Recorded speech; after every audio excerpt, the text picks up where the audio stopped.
আমরা সকলেই বরিষ্ঠ নাগরিক। জীবনের দীর্ঘ পথ পেরিয়ে আজ এক ভিন্ন অধ্যায়ে দাঁড়িয়ে আছি। ছেলেমেয়েরা সবাই এখন নিজ নিজ পায়ে দাঁড়িয়ে গেছে। কেউ দেশের এক প্রান্তে, কেউ আবার বিদেশের আকাশের নিচে। তাদের ব্যস্ত জীবনের মাঝে আমরা আছি নীরব অপেক্ষায়। দুজন মানুষ, স্বামী ও স্ত্রী, একই ছাদের নিচে থেকেও কখনো কখনো ঘনিয়ে আসে একাকিত্ব। ফ্ল্যাটের বারান্দা, ঘরের দেওয়াল, ঘড়ির টিকটিক সবই যেন পরিচিত, অথচ ক্লান্তিকর। দিন কাটে নিয়মে, কিন্তু মন চায় একটু উড়ান।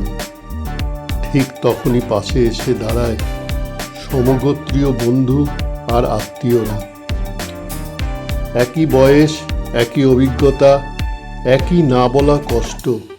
কথা জমে চায়ের কাপে, হাসিতে হালকা হয় জমে থাকা ভার। কখনো কাছের, কখনো দূরের পথে বেরিয়ে পড়ি নতুন দিনের খোঁজে।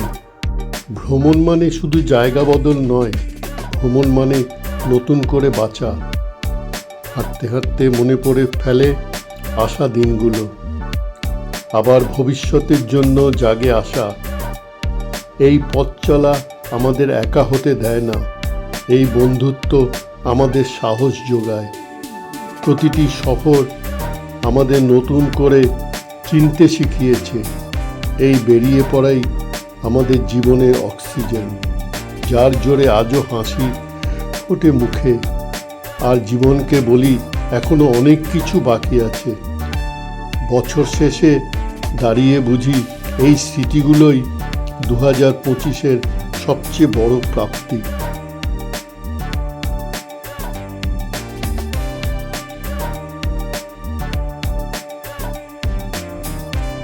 একটা ছোট্ট কবিতা বলে শেষ করছি। দীর্ঘ পথ হেঁটে এসেছি, তবুও থামিনি আজও। চুলের উপলি ছোঁয়া, মনে জলে ওঠে আলো। দূরে থাকে প্রিয়জন, তবু মন হারায় না দিশা। বন্ধুত্বই হাত ধরে দেয় জীবনের নতুন ভাষা। কাছের পথে, দূরের পথে হাঁটি একই স্বপ্নে।